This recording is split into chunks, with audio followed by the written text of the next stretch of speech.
오늘 우리에게 주실 하나님의 말씀은 출애굽기 5장 1절 말씀부터 9절 말씀까지입니다.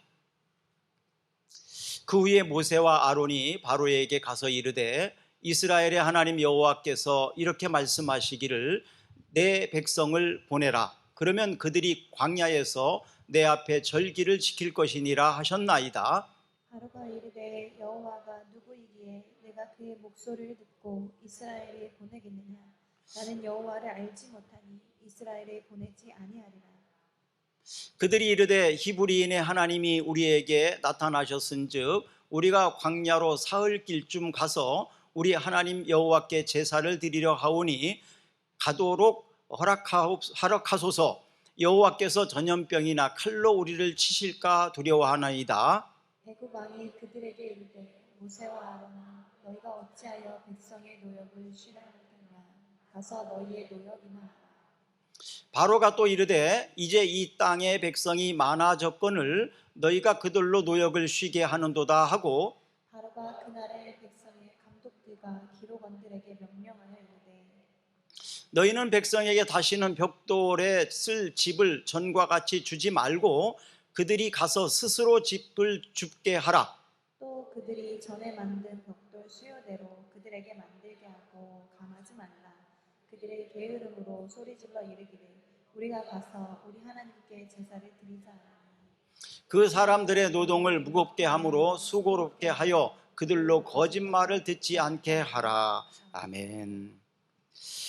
우리나라는 1945년 8월 15일에 해방되어서 국권을 회복했습니다. 그리고 3년 후인 1948년 8월 15일 대한민국 정부를 수립했어요. 그래서 이 과정들을 우리는 광복이라고 명명을 하고 기념을 하고 있습니다. 그래서 8월 15일은 광복절 공휴일로 지내고 있죠. 8월 15일을 있는 그 주간에 있는 주일을 전북 기독교 연합회 또 대한민국에 있는 교회들이 연합해서 광복절 기념 예배를 드립니다. 전라북도에서는 당회에 회장이 있는 지역에서 광복절 연합 예배를 드리게 되는데, 금년도에는 군산에 있는 교회 분이 회장이어서 군산에서 연합 예배를 드립니다. 또 부활절 때는 부활절 연합 예배를 드리는데 이것은 각 시에서 연합으로 예배를 드립니다. 전주시 기독교 연합회는 부활절 연합 예배를 매년마다 드리고 있습니다. 그래서 오늘은 광복절 기념을 하는 감사 예배가 되겠습니다. 사람에게는 세 가지 유형의 의식이 있는데요. 노예의식, 또 주인의식, 그리고 자유인의 의식이 있습니다. 주인의식이 지나치게 되다 보면 사람이 너무나 자기중심적이 됩니다. 이런 사람이 대표적으로 히틀러 같은 사람이에요. 독일이라는 나라가 우월하다, 전 세계를 지배할 수 있는 능력을 가진 나라다, 이런 의식을 가지고 있던 사람이 히틀러였어요. 히틀러가 속해 있는 당이 바로 나치입니다. 그래서 나치 당과 히틀러가 이제 세계 전쟁을 일으키게 되죠. 이게 바로 제2차 세계 대전입니다. 특히 이제 히틀러가 미워하고 싫어했던 사람들이 유대인이었어요. 그래서 유대인들을 600만 명 이상을 학살하는 범죄를 저질렀죠. 그러다가 1945년 4월 달에 히틀러는 자결을 해서 죽습니다. 그리고 한 달 후인 5월 달에 독일이 항복선언을 하게 되죠. 노예의식, 바로 노예의식을 가진 사람들이 있는데, 이런 사람들은 항상 자신의 권리와 책임을 포기하고 자기 비하의 사람이라고 보면 됩니다. 그리고 자유의식을 가진 사람, 이런 사람들이 바람직한 의식인데요. 자신의 의무를 수행하고 또 권리를 지킬 줄 아는 사람을 우리는 자유의식을 가진 사람이라고 말합니다. 우리나라는 헌법에 명시된 대로 자유민주 국가입니다. 그래서 자유의식을 가지고 있다. 그런데 아직도 자유의식을 갖지 못하고 노예 근성을 가지고 사는 사람들이 참 많은 걸 봅니다. 과거에 매여서 살고 있고요. 또 무엇인가에게 노예로서 살고 있어요. 어떤 사람은 물질의 노예로 살고 있습니다. 어떤 이는 마귀의 노예로 살고 있는 사람이 있습니다. 어떤 사람은 과거의 아픔, 슬픔, 고난 이런 것들에 매여서 미래로 향하여 나가지 못하는 사람들이 있습니다. 우리나라가 1945년 8월 15일 날 광복이 있었던 것처럼, 또 오늘 본문 우리가 읽은 대로 이스라엘 백성들이 애굽에서 출애굽하여 그들이 자유함을 얻었던 것처럼, 오늘 말씀을 듣는 여러분과 제가 혹시나 노예로 과거에 잡혀있던, 죄악에 잡혀있던, 질병에 잡혀있던, 아니면 물질에 잡혀있던 이렇게 노예처럼 끌려다니고 있는 사람이 있다면 해방의 역사가 있기를 주의 이름으로 축복합니다. 아멘. 네, 프랭클린이라는 사람은 이런 말을 했어요. 안전을 위해 자유를 포기하는 사람은 안전과 함께 자유도 잃는다, 모두 잃는다, 이렇게 말을 했습니다. 오늘 본문에는 이스라엘 민족을 억압하고 있던 애굽으로부터 하나님께서 이스라엘 백성들을 구원하기 위해서 모세를 부르셨습니다. 그리고 모세를 통해서 이스라엘 백성들을 애굽에서 자유하게 하기를 원하셨습니다. 그래서 모세는 하나님의 말씀을 듣고 애굽에서 원래 도망 나온 사람이었는데, 애굽을 두려워하는 사람이었는데 말씀에 의지해서 다시 애굽으로 들어갑니다. 그리고 애굽 왕인 바로와 첫 번째 대결을 하는 것이 오늘 본문에 기록된 내용입니다. 바로 왕은 모세의 말을 거절하고 오히려 이스라엘 백성들을 더 억압해서 더 노예로 만드는 그런 장면이 본문에 나와 있습니다. 애굽은 세상이라고 보통 이렇게 비유를 많이 합니다. 세상은 지금 점점 자꾸 바쁘게 만들고 세상이 점점 교회를 억압해서 예배를 방해하고 하나님의 사역이 지금 많이 위축되어 있습니다. 우리나라가 전체적으로 지금 젊은 사람들의 인구가 기독교인이 많이 점차 줄고 있습니다. 특히 전주 같은 경우는 젊은이들이 상대적으로 다른 지역보다 더 많이 없습니다. 그래서 교회들마다 주일학교, 중고등부가 없는 교회들이 굉장히 많습니다. 통계에 의하면 70%, 중고등부는 80%까지 지금 전주에는 되어 있지 않다, 중고등부가 없다, 이런까지 벌어지고 있습니다. 자, 도대체 세상에 왜 이렇게 바쁜지, 또 세상에 매여서 신앙생활이 왜 이렇게 어려운지, 그런 것들을 오늘 발견해야 될 것입니다. 그리고 과감하게 세상과 싸워서 신앙을 회복하고 자유를 회복할 수 있는 우리 교회들이 되기를 주의 이름으로 축복합니다. 자, 오늘 본문에 있는 1절 말씀을 한번 같이 읽어보겠습니다. 그 후에 모세와 아론이 바로에게 가서 이르되 이스라엘의 하나님 여호와께서 이렇게 말씀하시기를 내 백성을 보내라. 그러면 그들이 광야에서 내 앞에 절기를 지킬 것이니라 하셨나이다. 모세를 통해서 바로에게 내 백성을 보내라. 그러면 그들이 광야에 나가서 예배할 것이다. 그러니까 예배 시간을 빼앗아가는 세상으로부터 바로에게 하나님이 모세를 통해서 경고하고 있는 내용입니다. 오늘 우리가 예배 드리는 날인데 세상에 매여서 세상에 끌려가서 예배를 드리지 못하는 사람들이 많이 있을 것입니다. 그들을 향하여도 똑같이 주님은 말씀하실 것입니다. 내 백성을 예배하도록 보내줘라. 그 명령을 어기게 된다면, 예배하지 않게 된다면 오늘 본문에 있는 말씀과 같이 이런 일이 일어나게 될 텐데요.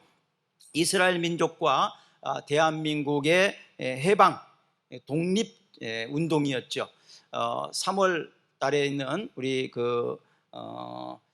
3월 만세운동, 이때에 34민이 서명하는 걸 잘 아시죠? 그 중에서 기독교인들이 16명이었어요. 천도교가 15명이었고 불교가 2명이었습니다. 기독교인들이 압도적으로 앞장서서 이 해방운동을, 만세운동을 했던 것을 보게 됩니다.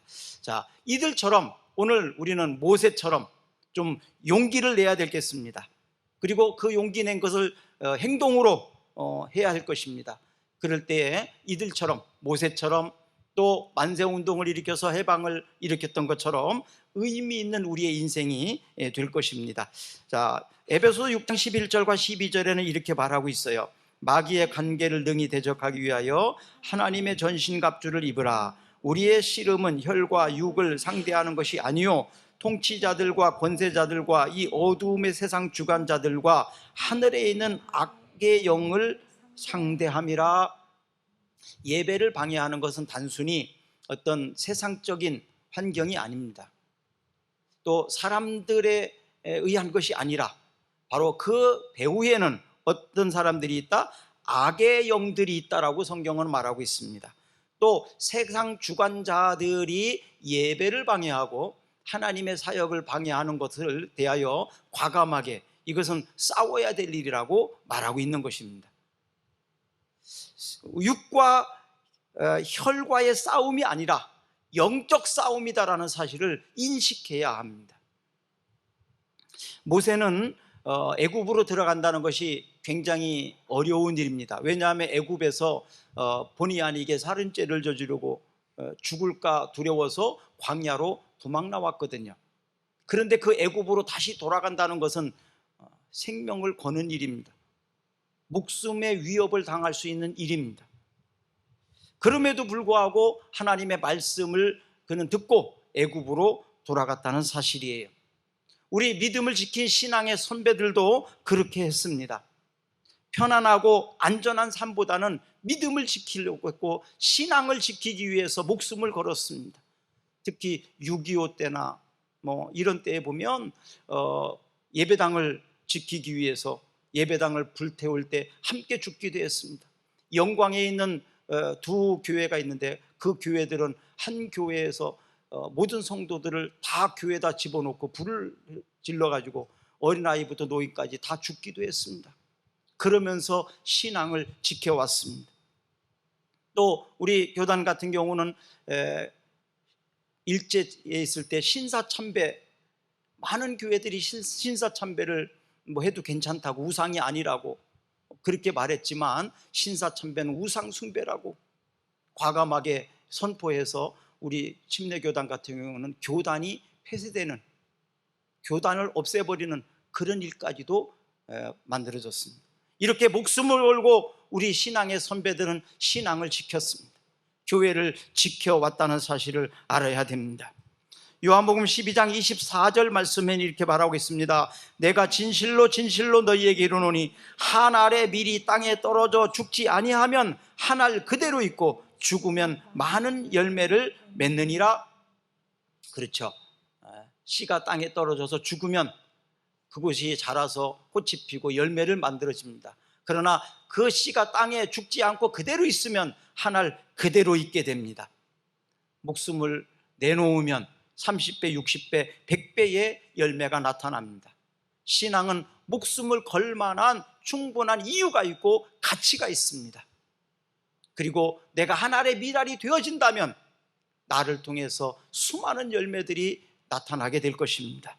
디모데후서 3장 12절 말씀에는 무릇 그리스도 예수 안에서 경건하게 살고자 하는 자는 박해를 받으리라. 이 땅에서 신앙을 지키고 경건하게 살기 위해서는 박해도 받을 수 있다. 애굽이라는 나라가 원래 이스라엘 백성들을 처음부터 노예처럼 취급하지는 않았어요. 왜냐하면 그때 당시에 총리가 요셉이었기 때문에, 국무총리가 요셉이었기 때문에 요셉의 가족들을 극진하게 아주 잘 대접을 그래서 애굽은 고센이라는 땅 지역을 이스라엘 백성들에게 주고 그곳에서 편히 살도록 했고 정치적으로 혜택도 많이 주었습니다. 그런데 국무총리였던 요셉이 죽고 나서 그때부터는 애굽 사람들이 이스라엘 백성들을 노예처럼 취급하게 되었던 것이지요. 바로 이런 것처럼 하나님의 형상을 지닌 사람들이 처음에는 인권과 사람으로서의 존엄성이 있었어요. 그런데 어느 순간부터 사람에게 인권이 없어지게 되고 하나님의 형상을 가진 사람이 짐승과 동물과 똑같이 그냥 한 생명으로 취급을 당하게 됩니다.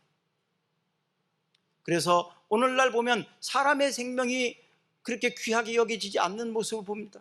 수많은 범죄와 사건과 사고들을 보면 사람도 똑같은 애완동물처럼, 어쩌면 애완동물만도 못한 취급을 받는 경우도 얼마나 많은지 몰라요. 성경은 서로 배려하고 서로 사랑하라고 가르칩니다. 내가 너희를 사랑한 것처럼 너희는 서로 사랑하라.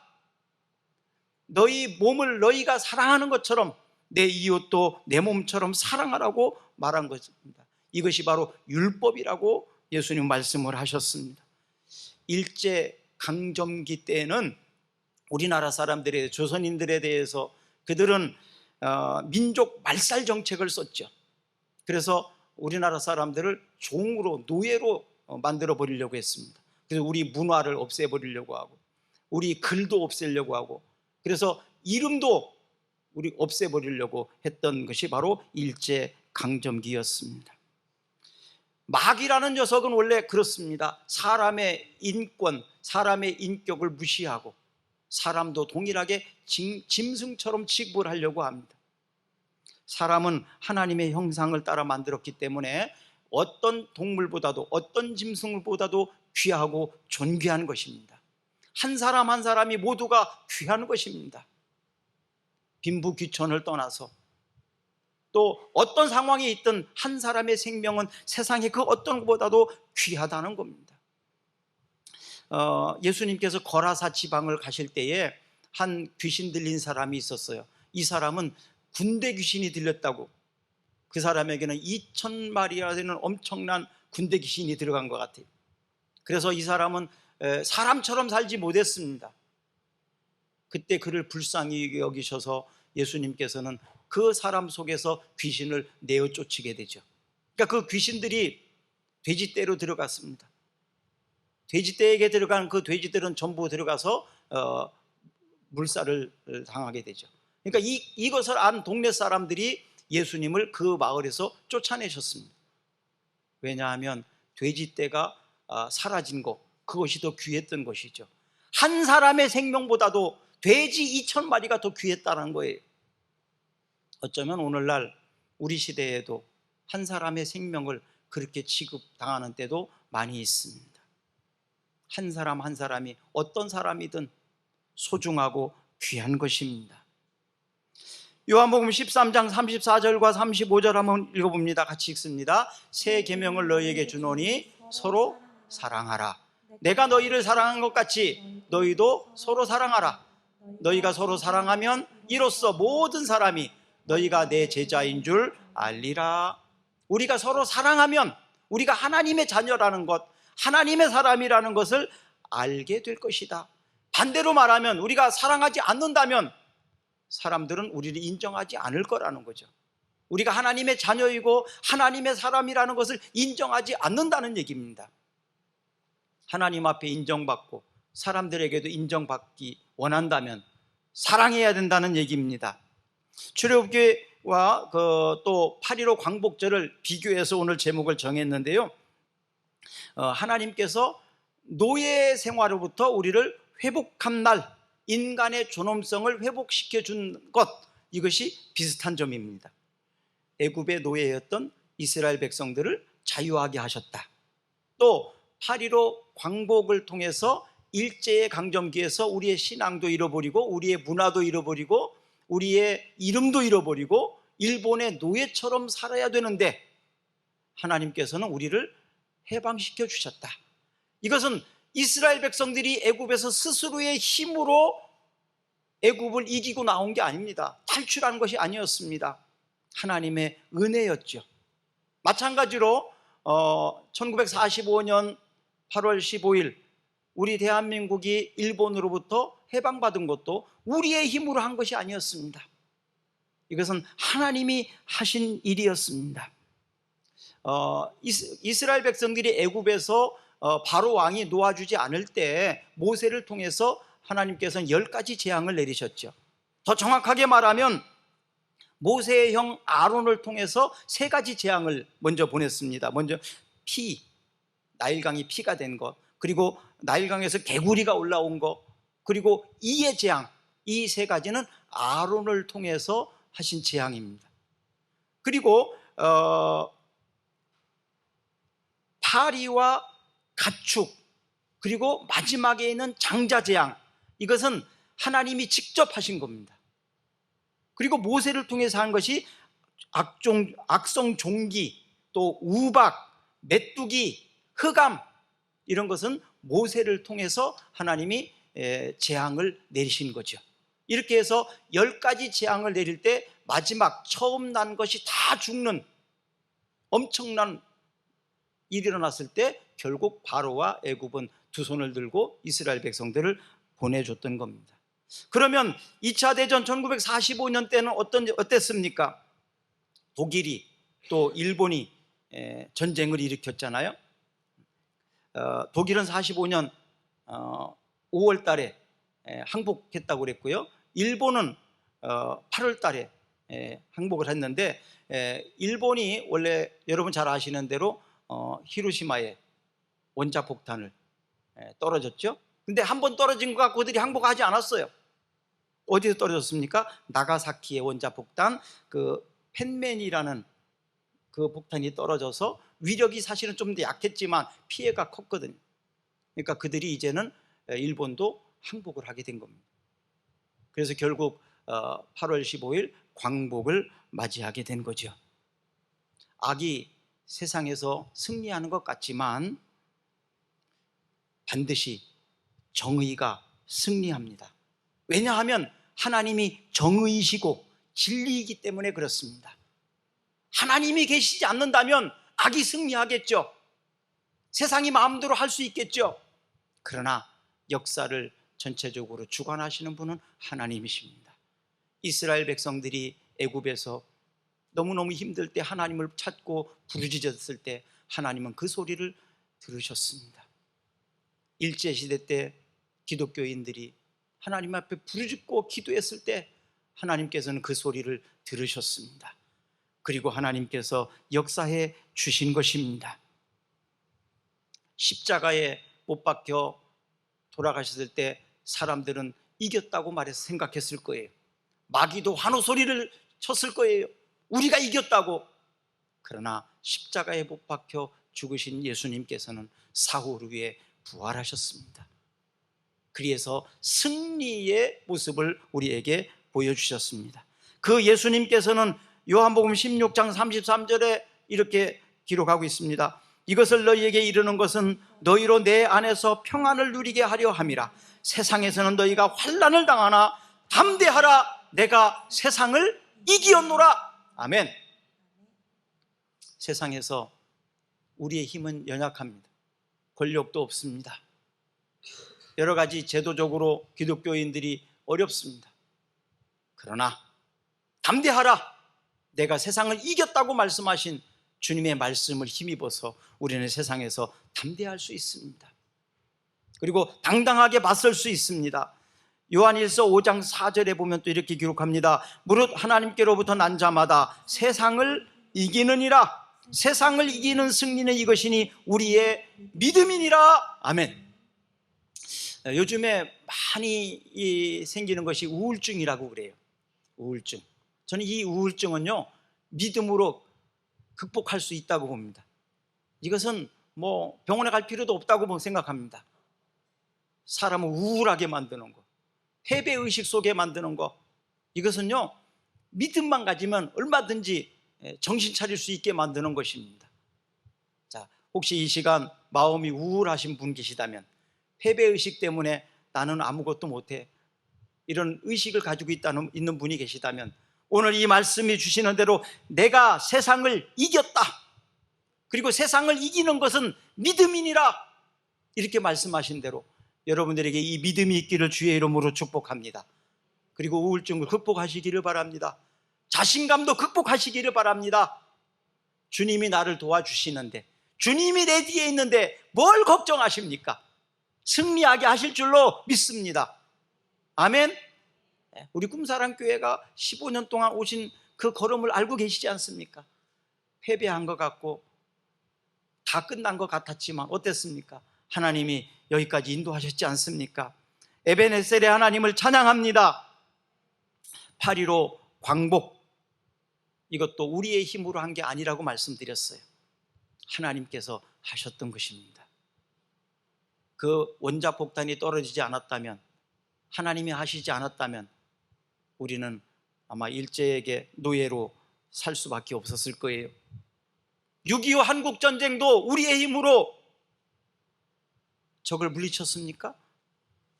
우리는 힘이 없었습니다. 그냥 순식간에 서울을 잃어버렸고 부산까지, 낙동강 전투까지 밀려나갔지 않아요?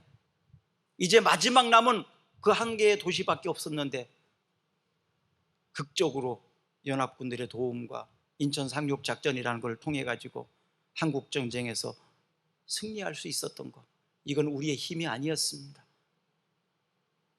연합군들이 한국을 도와준 것 아니었습니까? 이렇게 해서 일궈진 나라가 우리나라예요. 지금은 세계적인 경제 대국입니다.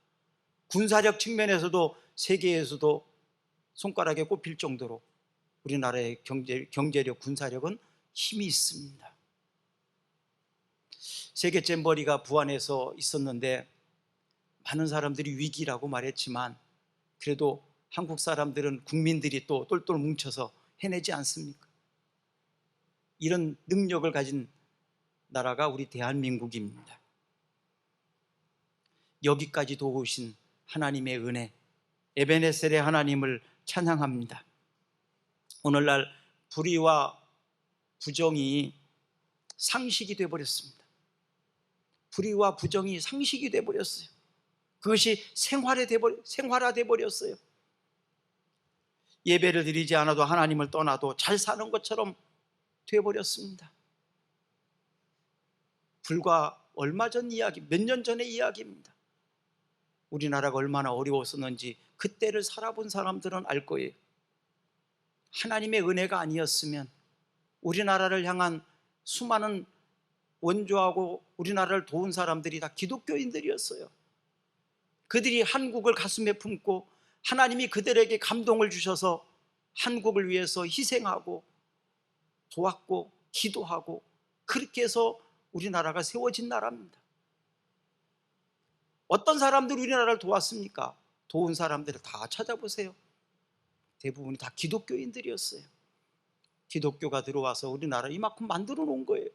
그런데 우리는 지금 신앙을 버리고 있다는 사실이에요. 이건 엄청 무서운 일입니다.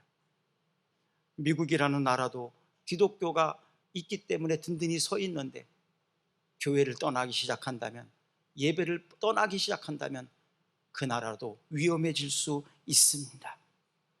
우리를 지킬 수 있는 것은 믿음입니다. 그리고 이 믿음에 따라서 진리 편에 서야 합니다.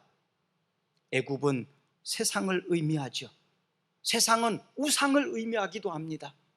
우리가 붙들고 있는 우상을 버려야 돼요. 그럼 우상이 뭐예요? 하나님보다 먼저 생각하는 거, 하나님보다 먼저 붙잡는 게 다 우상이에요. 그것이 무엇이든 간에 하나님은 우상을 미워하십니다. 우상을 버릴 때 하나님께서는 우리에게 광복의 해방을 주셨던 것처럼, 출애굽을 이끌어 주셨던 것처럼 우리를 인도해 주시고 해방시켜 주신다는 사실을 알아야 합니다. 자, 이제는 우리는 해방받은 사람이에요. 우리는 더 이상 노예가 아닙니다. 그렇죠? 출애굽을 한 이스라엘 백성들처럼 우리는 1945년 8월 15일 일본으로부터, 우리는 노예로부터 해방받은 사람들, 이게 자유한 나라입니다. 우리나라에게는 주권이 있습니다. 그런데 우리의 의식 속에 아직도 식민지 의식이 있다는 것은 위기입니다. 여러분들이 과거의 어떤 아픈 기억들, 그 기억 속에 살고 있다면 아직도 여러분들은 노예처럼 살고 있는 거예요. 어떤 노예? 과거의 아픈 기억의 노예. 또 나를 억울하게 했던 사람이 있고 어떤 환경이 있다. 그런데 그 억울함과 나를 힘들게 했던, 그 아프게 했던 그런 것들을 자꾸 의식 속에서, 내 생각 속에서 가지고 있다면 아직도 여러분들은 벗어나지 못한 것입니다. 오늘 그것으로부터 해방되기를 바랍니다. 또 분노를 가지고 있는 사람이 있어요. 분노. 이 분노를 가지고 있는 사람은 빨리 해방받아야 됩니다. 안 그러면 그 분노의 노예로 살게 됩니다. 자, 해방받아야 범사에 감사할 수 있어요. 사랑하는 여러분, 이스라엘 백성들이 출애굽한 것처럼 우리나라가 광복, 바로 해방을 받은 것처럼 아직 여러분들이 해방받지 못한 부분이 있다면 죄로부터 해방되시기를 바랍니다. 물질로부터도 해방되기를 바랍니다. 아픈 기억으로부터도 해방되기를 바랍니다. 여러분들을 우울하게 만드는 그런 것들로부터도 해방되기를 주의 이름으로 축복합니다. 자, 그러면 이것을 스스로 할 수 있을까요? 스스로 해보려고 노력도 많이 하셨겠죠. 근데 잘 안 됐잖아요? 어떻게 하면 될까요?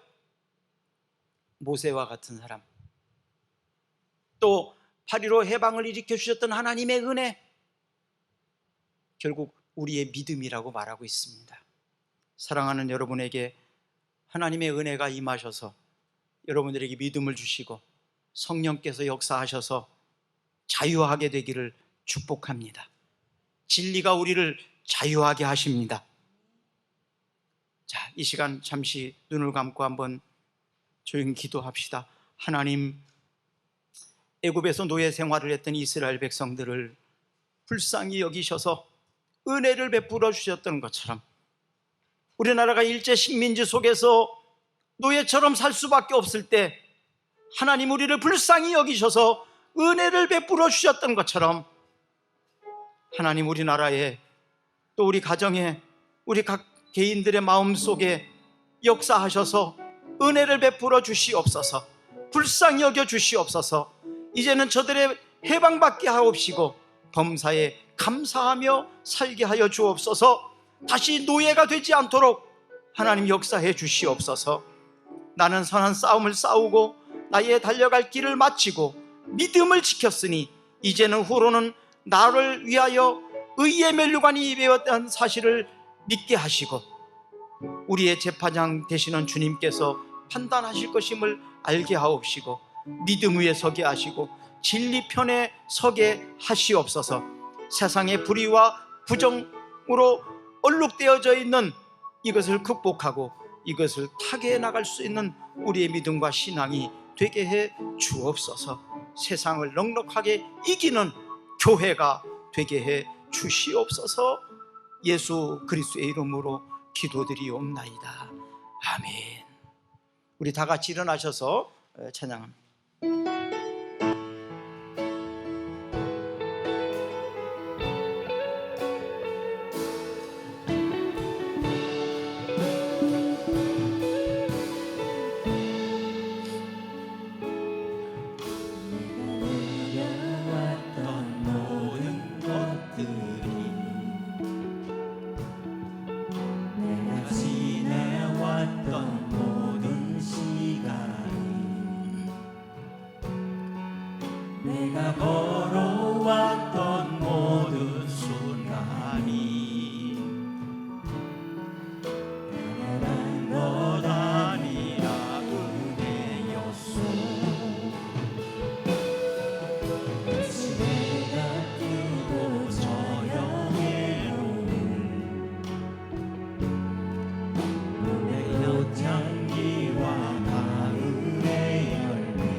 쉬며 살며 꿈을 꾸는 삶 당연한 것 아니라 은혜였소. 내가 하나님의 자녀로 하나님의 자녀로 살며 모든 찬양하고 예배하는 삶 복음이 정할 수 있는 축복이 당연한 것 아니라 은혜였소. 모든 것이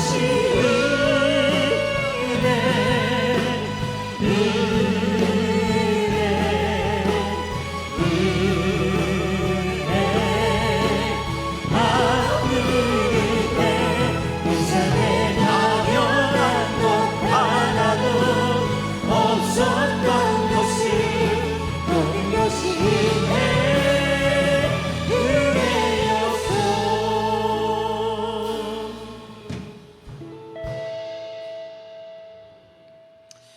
우리 자신의 죄를 사하여 주시고 민족의 사랑을 또 혈연 공동체가 되게 하신 위하여 십자가에 돌아가신 예수 그리스도의 은혜와 말씀과 찬양과 감사의 제사로 마음 놓고 예배드릴 수 있는 제사장 나라가 되게 하신 하나님 아버지의 사랑하심과 전에 나와 경배와 찬양을 드릴 수 있게 하신 성령의 역사하심과 교통하심이 오늘 광복절 예배를 드리고 돌아가는 사랑하는 성도들, 저들의 가정과 저들의 기업과 저들의 사업장과 특별히 우리 대한민국 위에 영원토록 함께 하시기를 간절히 축원하옵나이다. 아멘. 하늘 영광 밝으니 어두운 그늘 헤치니 예수 공로 의지하여 항상 믿으고 예수 보배로 피